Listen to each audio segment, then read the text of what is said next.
പത്രപരസ്യത്തിൽ വാക്പോരുമായ നേതാക്കൾ. വടകരയിലെ കാഫിർ സ്ക്രീൻഷോട്ടിനോട് പരസ്യത്തെ UDF താരതമ്യപ്പെടുത്തുമ്പോൾ പരസ്യം നൽകിയതിൽ അസ്വാഭാവികതയില്ല എന്ന് LDF പറയുന്നു. പഴയ കാര്യങ്ങൾ ചർച്ച ചെയ്യേണ്ടതില്ല എന്നാണ് സന്ദീപ് വാര്യരുടെ പ്രതികരണം. പാലക്കാട്ട് തിരഞ്ഞെടുപ്പ് വിവാദം ഒടുവിൽ എത്തിനിൽക്കുന്നത് LDFന്റെ പത്രപരസ്യത്തിൽ. തിരഞ്ഞെടുപ്പിൽ BJPയെ സഹായിക്കുന്നതിനാണ് പത്രപരസ്യമെന്നാണ് പ്രതിപക്ഷത്തിന്റെ വിമർശനം. പരസ്യം വെള്ളത്തെ തീപിടിപ്പിക്കുന്നതെന്ന് പ്രതിപക്ഷ നേതാവ്. വടകരയിലെ കാഫിർ സ്ക്രീൻഷോട്ടിനോട് പരസ്യത്തെ ഉപമിച്ച് ഷാഫി പറമ്പിൽ MPയും. വെള്ളത്തിന് തീപിടിപ്പിക്കുന്നത് പോലുള്ള ഒരു വർഗീയ പ്രചരണമാണ്. സംഘപരിവാർ തോറ്റ് നാണം കെട്ട് തലകുനിച്ചിരിക്കും ഇവരുടെ മുമ്പിൽ. അതുപോലത്തെ ഒരു പ്രചരണമാണ് ഇവർ നടത്തിയിരിക്കുന്നത്. പാഷാണം വർക്കിയുടെ നിലയിലേക്കാണ് കേരളത്തിലെ മുഖ്യമന്ത്രി പിണറായി വിജയൻ തരംതാണ് പോയിരിക്കുന്നത്. ഇതാണോ കമ്മ്യൂണിസ്റ്റ് പാർട്ടി? ഈ പരസ്യം അത് ഈ സമൂഹത്തെ ഭിന്നിപ്പിക്കാനുള്ളതാണെന്ന് അറിഞ്ഞിട്ട് തന്നെ CPM കൊടുത്തു എന്നല്ല അതിൻ്റെ അർത്ഥം. അത് 2 പത്രങ്ങൾ മാത്രം തിരഞ്ഞെടുത്തിട്ട് ആ 2 പത്രങ്ങളുടെ വായനക്കാരെ സംബന്ധിച്ച് എന്താ CPM മനസ്സിൽ കൊണ്ടു നടക്കുന്നത്?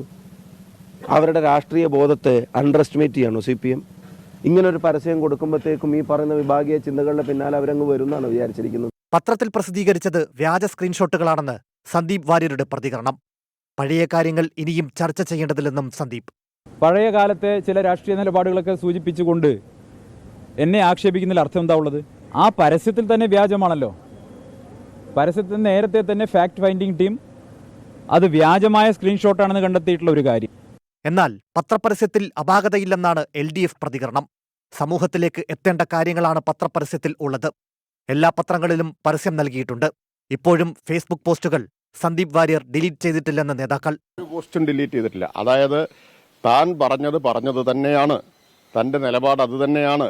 ആ നിലപാടിൽ നിൽക്കുമ്പോൾ നിങ്ങൾ വേണമെങ്കിൽ എന്നെ സ്വീകരിച്ചാൽ മതി എന്നതാണ് സന്ദീപ് വാര്യരുടെ സമീപനം. അതാണ്. സന്ദീപ് വാര്യർ RSS വിട്ടിട്ടുണ്ടോ? ഇതുവരെ RSS ബന്ധം അദ്ദേഹം വിച്ഛേദിച്ചിട്ടില്ല. സംഘപരിവാർ ആശയം തെറ്റാണ് എന്ന് ഇന്നേ വരെ അദ്ദേഹം പറഞ്ഞിട്ടില്ല. അങ്ങനെയുള്ള ഒരാളെ സ്വീകരിച്ചതിന്റെ ഔചിത്യം എന്താണ്? ഇത് കേരളം കണ്ട ഏറ്റവും വലിയ കാപട്യത്തിന്റെ ചതിയുടെ ഭാഗമാണ്. പരസ്യത്തിൽ തെരഞ്ഞെടുപ്പ് കമ്മീഷന് പരാതി നൽകാനാണ് UDF തീരുമാനം. 24 പാലക്കാട്.